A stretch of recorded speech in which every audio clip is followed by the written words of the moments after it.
Premiers détenus parmi les 100 narcotrafiquants les plus dangereux sont arrivés. Bonsoir Juliette Sadat, comment les choses se sont passées? Racontez-nous, on a hâte de vous entendre ce soir sur Europe 1 et sur CNews. Bonsoir Thierry, oui c'est un message aujourd'hui de Gérald Darmanin, celui de la fiabilité du système pénitentiaire de Vendin-le-Vieil, car en effet, promesse tenue, la prison de haute sécurité a accueilli aujourd'hui ses premiers narco-bandits. Ils viennent d'autres prisons, celle de Fresnes et celle de la Santé. Ils sont 17 à avoir été transférés ce mardi, des transfèrements qui se sont bien déroulés. Les détenus sont d'abord passés par le greffe de la prison, leur empreinte digitale et leurs données biométriques ont été prélevées afin d'établir leur carte d'identité carcérale qu'ils devront porter constamment sur eux pour être facilement identifiables par les gardiens. Ils ont ensuite subi une dernière fouille au corps avant de gagner leur cellule de cette prison de très haute sécurité. Les détenus y purgeront leur peine sous un régime carcéral très strict, par exemple avec des parloirs sans contact physique ou encore des communications téléphoniques limitées à 2 fois 2 heures par semaine et sur écoute.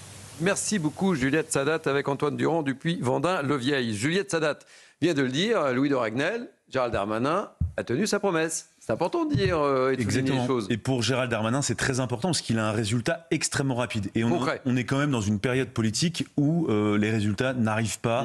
Et surtout, moi c'est ça que je trouve un peu désolant. D'ailleurs sur tous les sujets, c'est que ce qui est dit par les politiques n'a jamais d'effet. C'est-à-dire que tout le monde raconte un peu n'importe quoi. C'est un peu le concours Lépine. Non mais c'est vrai, vous avez même des ministres qui vous disent on va faire ça, mais même le pauvre François Bayrou, quand il fait sa présentation de budget, on sait qu'en réalité, il n'y aura même pas 10% de ce qu'il a annoncé la semaine dernière qui verra le jour. Donc voilà, on est quand même dans une période de flottement total.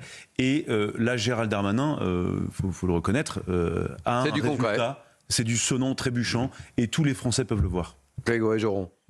Moi, je suis assez d'accord. En fait, la transformation de la parole politique en action et en action concrète. C'est important de le souligner. Non, mais c'est important de le souligner. On ne devrait pas en faire une exception. Ça devrait être la règle. Malheureusement, aujourd'hui, on souligne cet état de fait parce que c'est une exception et qu'on voit une annonce faite il y a 6 mois prend forme aujourd'hui. Et c'est plutôt une bonne nouvelle. Évidemment, ça ne réglera pas tout.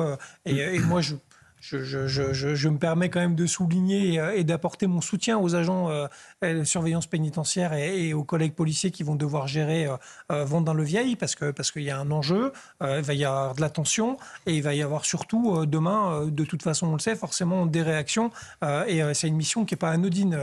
C'est sous anonymat. La garde d'hôpital qui va se faire là-bas, ça va être avec une cagoule sur la figure pendant 12 heures parce qu'on doit respecter l'anonymat, parce qu'on sait très bien que les agents vont être sous pression et avec des dangers particuliers à devoir gérer. Ouais, et puis quand on voit le profil de ces narcotrafiquants, c'est pas neutre. C'est pas neutre. Hein. Bernard Cohen-Haddad. Oui, c'est vrai que c'est important de dire que quand un homme politique tient ses engagements et que ça fonctionne, c'est important de le dire parce qu'on souvent sur ce plateau, on a plutôt tendance à dénoncer des choses qui ne marchent pas.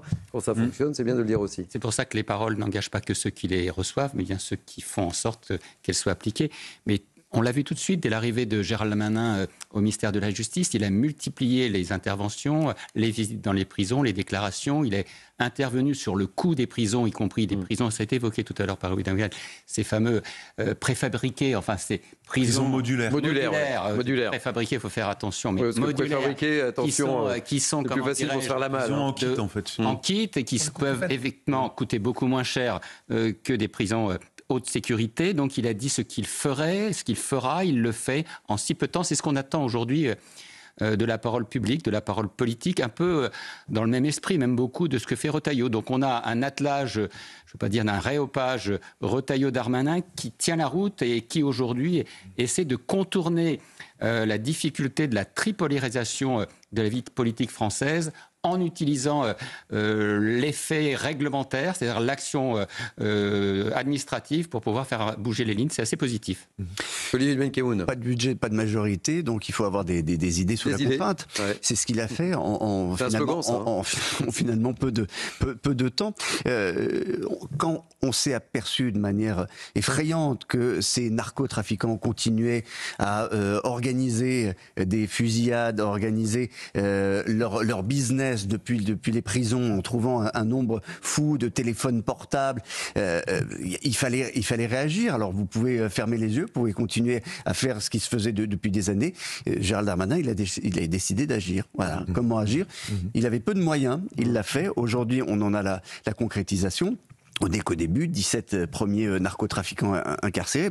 Tout à l'heure, on faisait la fiche détaillée de quelques-uns. C'est pas des gentils. Hein. Ah, c'est pas des gentils. Les 17 premiers, c'est non seulement des types qui font du trafic, mais qui ont tué, mais qui ont été condamnés pour être en bande organisée. C'est des personnels là par hasard. Hein.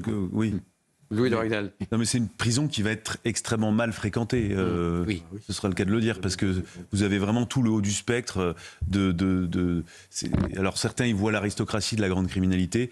Moi, je pense que là, pour le coup, ce qui est très bien, c'est qu'ils vont avoir un régime de détention qui garantira toutes les normes par rapport aux droits de l'homme et tout ce que vous voulez. Donc, on ne sera pas embêté sur ces sujets-là.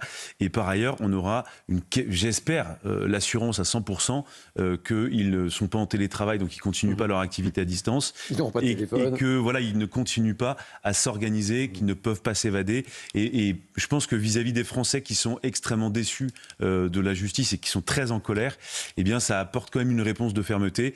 Maintenant, ce qu'il faut vraiment, c'est que personne ne s'évade de ces prisons. Ah, surtout pas. Vous imaginez non, mais politiquement, le coup que ça pourrait représenter. Oui, parce qu'on se souvient quand même, quand il y a eu l'opération Place Nette à Marseille, moi je me souviens l'avoir commenté sur ce plateau, certains d'entre vous étaient peut-être à mes côtés, mais il y avait la réaction d'un des leaders qui était à la prison des Baumettes et qui s'en amusait en disant « Ouais, super, génial, continuez, de toute façon dans 15 jours ça sera fini ». Et moi je continue à faire mon business avec le téléphone. Donc évidemment on avait vu la limite de l'opération, même si elle avait le mérite d'exister. Donc là, évidemment, s'il y avait une évasion, parce qu'il y a une autre prison, il y a celle de Condé-sur-Sarthe, on parle beaucoup de Vendin-le-Vieil, mais il y aura également Condé-sur-Sarthe dans l'Orne, il ne faut pas l'oublier. Patrick Martin-Jeunier. Non, oui, on a trop souvent opposé le ministère de la Justice, le garde des Sceaux et le ministre de l'Intérieur. Là, j'ai l'impression. C'était le cas avec M. Migaud à l'époque. On se souvient de parler de Marseille, la conférence de presse à Marseille, qui était un peu risible, ils étaient côte à côte, et en plus l'après-midi, chacun allait de son côté. On leur a dit non, on parlait ensemble parce que vous êtes unis, puis on a bien vu ce que ça donnait l'après-midi, ça fait pchit. Voilà, je crois qu'ils ont pris conscience de la difficulté de cet enjeu central de la sécurité en France,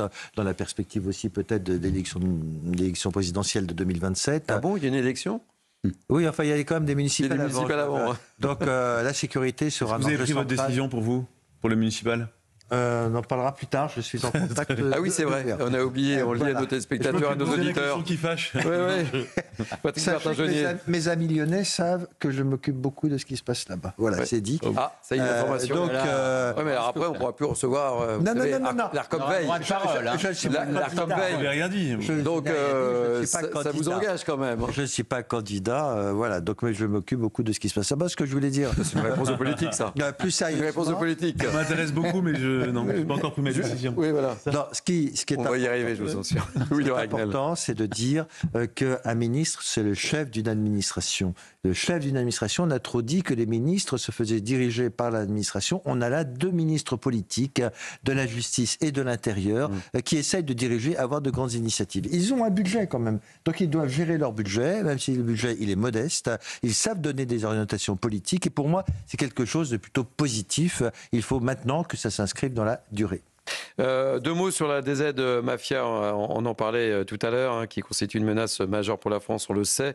C'est la conclusion de l'Office anti-stupéfiants dans un tout dernier rapport. Je propose d'écouter Gilles Tachon, c'est intéressant Gilles Tachon d'écouter parce que c'est l'ancien major de la BAC Nord et auteur de Serpico of Marseille. Écoutez ce qu'il disait sur la DZ Mafia.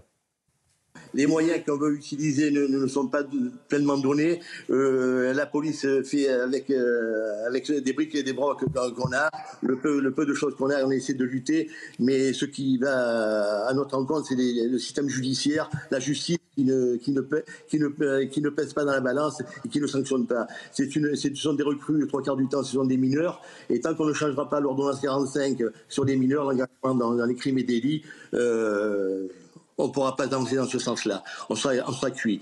On est toujours sur le même débat, Grégory Joron. C'est la justice sur les mineurs, évidemment, puisque l'argent joue un rôle considérable, notamment auprès des mineurs. Et on l'évoquait, ces narcotrafiquants jouent un rôle majeur et social dans certains quartiers, et notamment à Marseille.